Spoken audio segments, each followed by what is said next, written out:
So this one I'm going to look at some bigger amplifiers, different options that you can choose over and above the basic practice amps that I've looked at in the previous videos. I'm actually on location today. I'm really fortunate to be able to film in PRO Solo Music in Burnley. They've been generous enough to let me film in the amp room here. So that enables me to show you quite a few different amps and things that I wouldn't be able to do at home. I don't have a massive amp myself at home at the minute, so that's why I've decided to come here, and obviously you can see by what's around me, there's all kinds of different options, amps of all different shapes and sizes. So I'm going to talk about a few of the benefits of having something of a bigger amplifier and what you can expect to get over and above your normal practice amplifier. You can see behind me I've got, there's one of the slightly larger BLACKSTAR amps here. This is an ID60 BLACKSTAR behind me. I'll put some more details in the description. This is probably a step up from the little practice amps I was looking at. There's bigger ones and more sophisticated ones than this as well.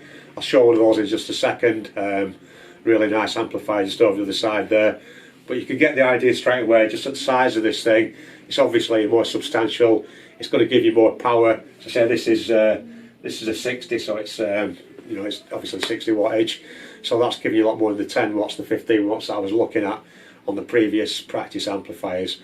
So that's one example. Obviously, just move out of the way, you can see another bass amplifier there. That's a similar type thing, but for the bass guitar. Again, slightly different animal bass amplifiers.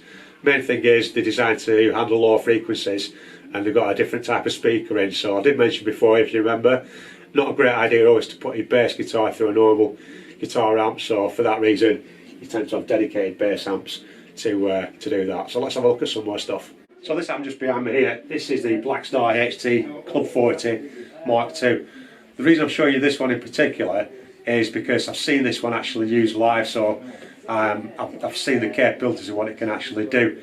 I went to watch a gig, it's a local covers band, classic rock covers band playing in a working men's club, quite a big club.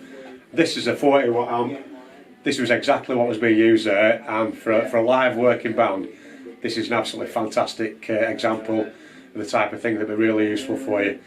One of the great things was, I say it's quite a big club, plenty of power. There was power to spare on this thing. It was a 5-piece band, so the guitar player was obviously having to compete with a drummer, with another guitar player, a bass guitar player, and there were two guys singing as well, so there was quite a lot going on.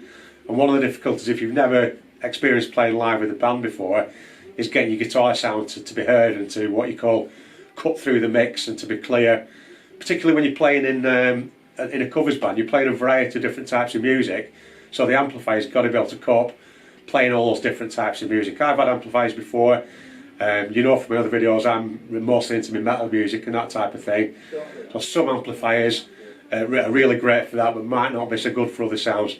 This amplifier was absolutely fantastic for all of the sounds that were being used, anything right through from the 60s type songs, pop songs, right through 70s, 80s to more modern, high gain rock sounds. This thing was doing everything.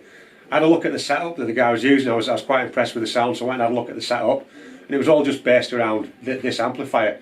It had a couple of things in front, a wah-wah pedal, and a little boost thing, I believe, a little boost pedal, which just gave him a little bit of a gain lift for playing solos. But other than that, all of the sounds were coming out of the amplifier, and it was handling everything perfectly. One of the things, this is on my wish list actually, this particular amp. One of the things I did notice on it, which was really cool, this is a 40 watt amp, but this is a valve amp. So if you don't know the difference, a valve amps, they do tend to be louder and a lot more cutting and more powerful than a transistor or a solid state amp. So this 40 watt valve amp, you might see listings of other amps being sort of 100 watts, 200 watts, loads of power on the numbers, but with a valve amp, believe me, in a club, this 40 watts was absolutely plenty enough, and there was no shortage of power whatsoever. But going in the opposite direction, a really cool feature on this is that you can actually switch it down to 4 watts rather than 40 watts. Why would you want to do that? Well, the main reason is so that you can actually push the amp and crank it and get a really nice benefit from the valve sound without sort of disturbing your neighbours and smashing windows out and things like that. So by switching it down, you can really drive the amp and make it sound as it's supposed to do, but you're only putting out a maximum of 4 watts rather than 40. And even then, your 4 watts is plenty loud enough to use at home for your own practice usage. So what you're getting is effectively an amp that you can use live and an amp that you can switch down and still get the same quality sounds by just switching it down to 4 watts.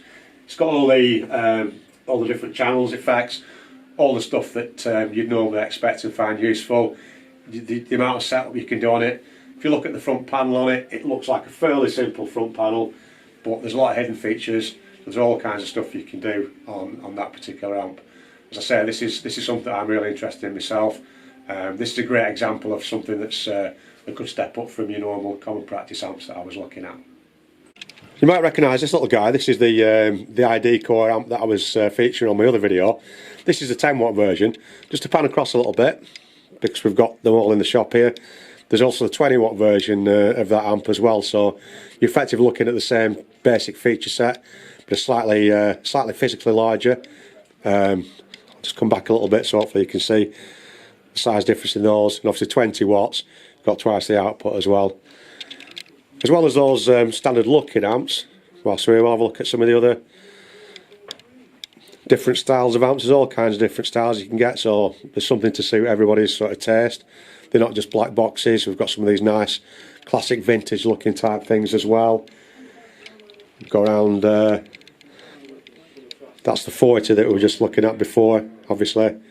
We've got a nice little green sort of coloured one there as well. As I say, there's all different styles to suit everybody. And just finally, as I was talking about the little amps, practice amps, just want to finish with this little fella. This is even smaller than the ID Core 10, totally portable thing. These are actually only 70 quid. So, and it's got delay built in as well, and it's 10 watts. So it literally is. It's like about half the size of the ID Core that I was looking at. And as a starting point, if you remember the first video I did, I was looking at a basic amp that's got nothing on it. It was just literally making you sound louder. This is for the same sort of money, similar sort of money. This is a pal's better option, something like this, because it's got, like I say, it's got the delay built in. It's going to have a better guitar sound because it's from a better company and it's designed as a guitar amp, and it's also got the input so that you can put your backing tracks through it as well. So it really has got everything. Just to finish, I'm just going to pan round some of the guitars whilst I'm here, because I love the guitar room in here. There's some fantastic looking guitars, especially there's been some new ones coming just this week actually that have really caught my eye as soon as I entered the shop. I'll see if I can show it on the camera if it comes across. But this green one, as you move the angle around, not quite sure the name, some kind of translucent paint finish on it, but it's absolutely beautiful finish and unfinished neck as well. EMG pickups, and it's less than 500 quid. So for that sort of money, what a beautiful guitar. It looks like a top end sort of Japanese Ibanez or something like that, or something you'd expect from, you know, one of these really expensive sort of custom shop type guitar companies. But for that money, it's a beautiful guitar, and every time I come here it seems to be getting more stuff on my wish list. So obviously loads of good stuff, lovely guitars, massive range of amplifiers, all affordable stuff. So hopefully you can get a better idea now of some of the other options that are available when you're purchasing a guitar amplifier and stepping up from just your basic practice amplifier. So thanks again to Pro Solo for letting me film in here today. Obviously I don't have all this equipment at home, so I wouldn't have been able to do it. So I'm really grateful for them. But I'll put a link down to their site down in the description so you can check out all of these fantastic products and find out more tech specs and information. As always, enjoy.